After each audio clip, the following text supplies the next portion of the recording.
Dragon is in countdown. Falcon 9 is in startup.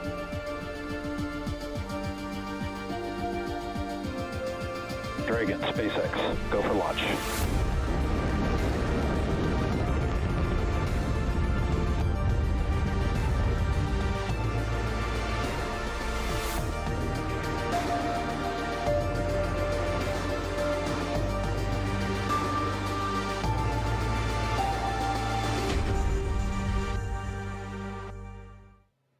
And we are back, showing you another live look of SpaceX's Falcon 9 rocket and cargo Dragon here at Pad 39A at Kennedy Space Center.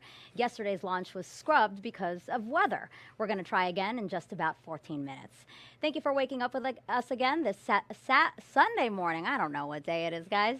I'm Megan Cruz with NASA Communications, live from Kennedy Space Center in Florida. Today's launch at 3:14 a.m. Eastern Time is SpaceX's 23rd cargo resupply mission for NASA to the International Space Station. We are again simulcasting this live show on NASA TV and on SpaceX's webcast. Let's bring in Andy Tran now, live from SpaceX's headquarters in Hawthorne, California. Andy, I know you're also hoping for some better weather today, and it looks like we have it. Yeah, we are definitely continuing to keep an eye on the weather. If it does cooperate, this will be the third Dragon flight to the space station this year, and also the third cargo resupply mission with our upgraded Dragon. Following a successful launch, this Dragon will be joining the Crew 2 vehicle Endeavour, currently on orbit and attached to the International Space Station. For now, let's take a closer look at the vehicles out on the pad. On screen right now is a view of Dragon, and that is a view of Falcon 9 underneath it. It is a reusable two-stage rocket designed and manufactured by SpaceX. The bottom two-thirds of the vehicle is the first stage. Its objective is to accelerate the vehicle through the Earth's atmosphere to space and then separate from the rest of the rocket. This is going to be the fourth flight for today's first stage, which actually previously supported both the Crew 1 and Crew 2 missions for NASA.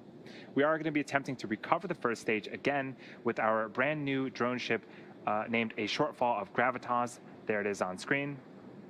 Above the first stage is the second stage. It has a single Merlin vacuum or MVAC engine, which ignites after the first stage separates.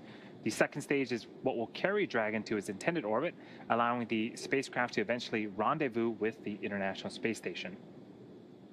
And as we saw previously, Dragon is the spacecraft sitting on top of the rocket.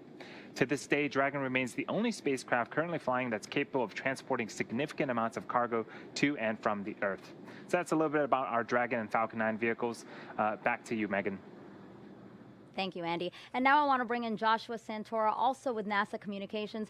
Joshua, can you walk us through yesterday's weather concerns and again, just how much better it's looking today?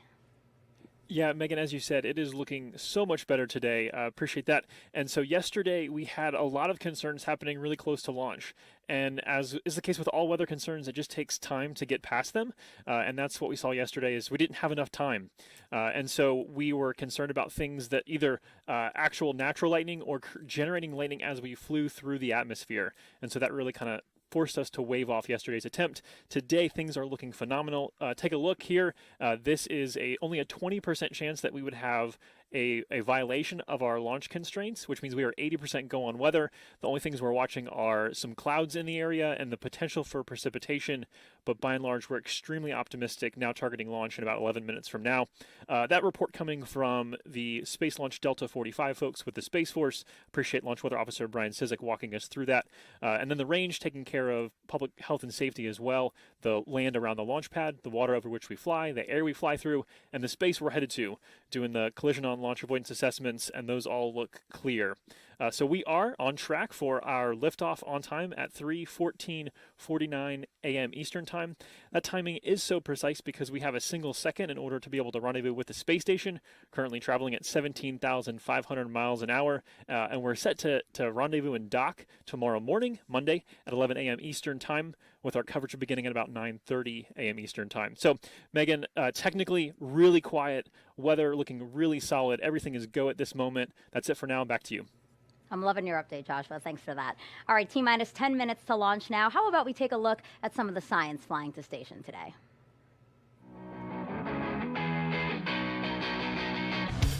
What do ants, plants, a remote implant, and brine shrimp all have in common? They're all part of investigations sponsored by the International Space Station U.S. National Laboratory, launching on SpaceX's 23rd Commercial Resupply Services mission. Moreover, these projects will be supporting the validation of the Faraday Research Facility, a new commercial research facility operated by Proxops that is flying on this mission and will provide additional avenues of experimentation for future investigators. Specifically, the Girl Scouts of Citrus, in conjunction with Space Kids Global, will launch 3 different student-led investigations, all evaluating the characteristics of living organisms in low Earth orbit. One experiment will examine microgravity's effects on ant behavior. Another will look at plant growth in space, and the last will explore how brine shrimp move and behave in the low Earth orbit environment. A team of researchers from Houston Methodist Research Institute is also launching an investigation on this mission that will utilize the Faraday Research Facility. This team has a long and exciting history of space-based R&D in areas ranging from nanofluidics to drug delivery technology development, rodent research, and advanced materials.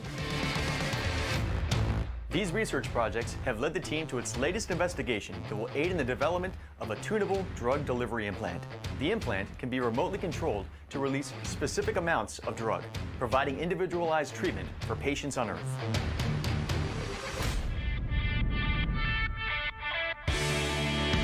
These are only a few of the ISS National Lab sponsored projects launching on SpaceX CRS-23. Research sponsored by the National Lab aims to bring value to our nation and drive a robust market in low Earth orbit. To learn more about all investigations sponsored by the ISS National Lab flying on this mission, please visit our mission overview page at issnationallab.org. All very interesting and really a wide variety of science. Researchers use the unique opportunity to study things in microgravity to hopefully uncover ways to improve human spaceflight or how we do things here on Earth. Some of today's experiments were loaded onto Dragon just right before yesterday's launch attempt. You can see video there of what we call that late load. Each person is carefully handling the time-sensitive experiments that needed to be packed into Dragon as close to launch as possible. But what happens to the science once it arrives at the space station? Let's take a look at a special tour we shot just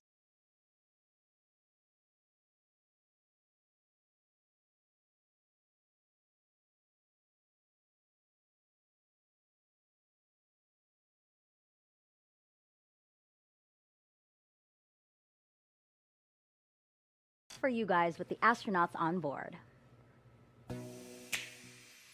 Hello and welcome aboard the International Space Station. I'm NASA astronaut Megan MacArthur along with my crewmate Shane Kimbrough. We are getting ready for the SpaceX 23 cargo mission coming up soon, and we're very excited. It's going to be keeping us pretty busy.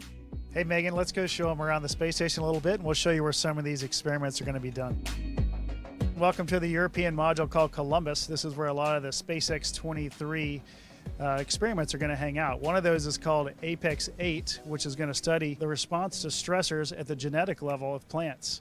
Now they're going to be really small plants in petri dishes that we're going to eventually put into this facility here that's called Veggie. It's a veggie plant growth facility. On my last flight I got to grow lettuce in here and we got to actually harvest that and eat it, so that's pretty cool. One of the things we're trying to do is to learn how to engineer plants to grow better in microgravity, and what we learn from that will be able to help us in the future in space travel, but also help people on Earth grow things better. This isn't the only facility we have on the International Space Station to grow things. We have an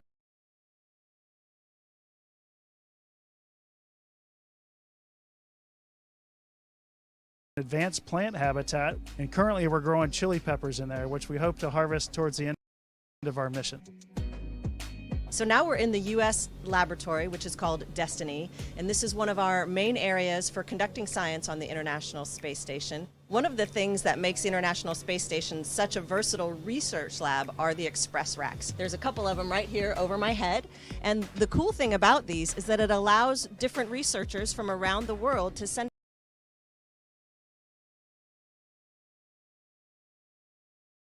up their own payload, and the express rack provides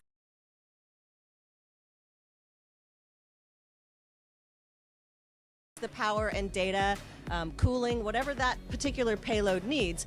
One of the new facilities that will be coming up on SpaceX 23 cargo mission is called the Faraday Research Facility, and it's able to house 4 different experiments at once. 3 of them will house small organisms. The 4th experiment will be a medical experiment to look at remote-controlled delivery of medication. So that will be an interesting technology demonstration as well, and we'll be able to install that facility into one of our express racks here in the laboratory.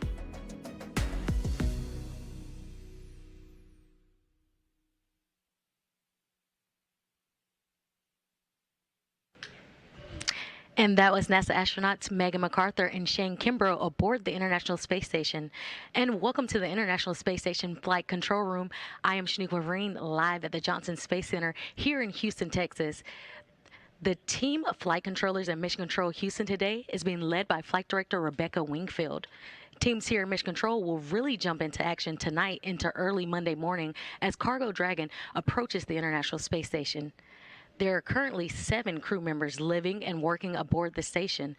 Expedition 65 consists of NASA astronauts Shane Kimbrough, Megan McArthur, and Mark Vandehei, Roscosmos cosmonauts Pyotr Dubrov and Oleg Novitsky, Aki Hoshide of JAXA, and Thomas Pesquet of the European Space Agency.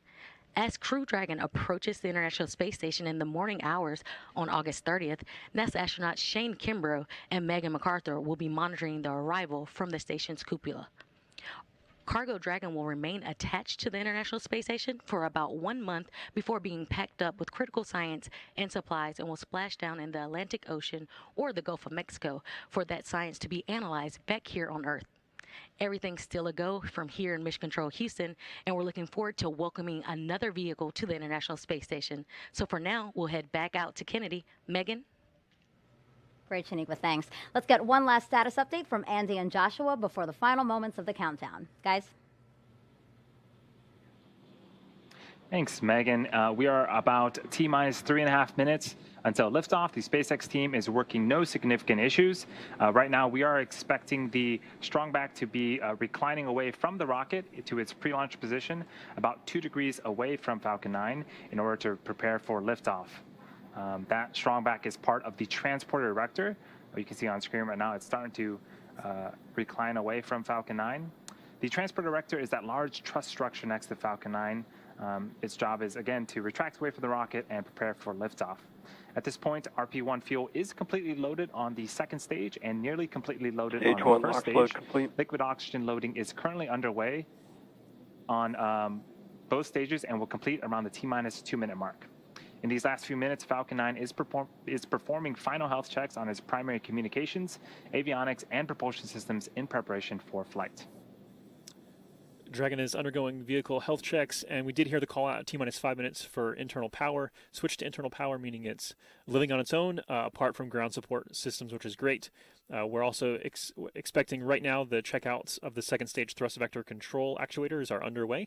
This is what we affectionately refer to as the engine wiggle test. Not very technical, but definitely kind of describes what we're talking about. We're moving the nozzles of those engines on the engine on the 2nd stage to ensure we have control for the uphill climbing and navigating that vehicle. That's just part of making sure the guidance hardware is go for flight. SpaceX will do the exact same thing for all of the 1st stage engines just a few seconds before ignition. All of this in preparation for our rendezvous with Space Station tomorrow morning. And Space Station right now we're on approach for. We're catching up to. Launch load complete. Is just over the south edge of Australia as we speak.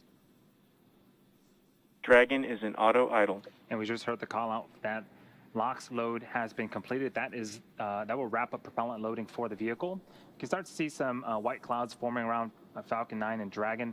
That is normal and expected for us at this stage in the countdown. That is super chill.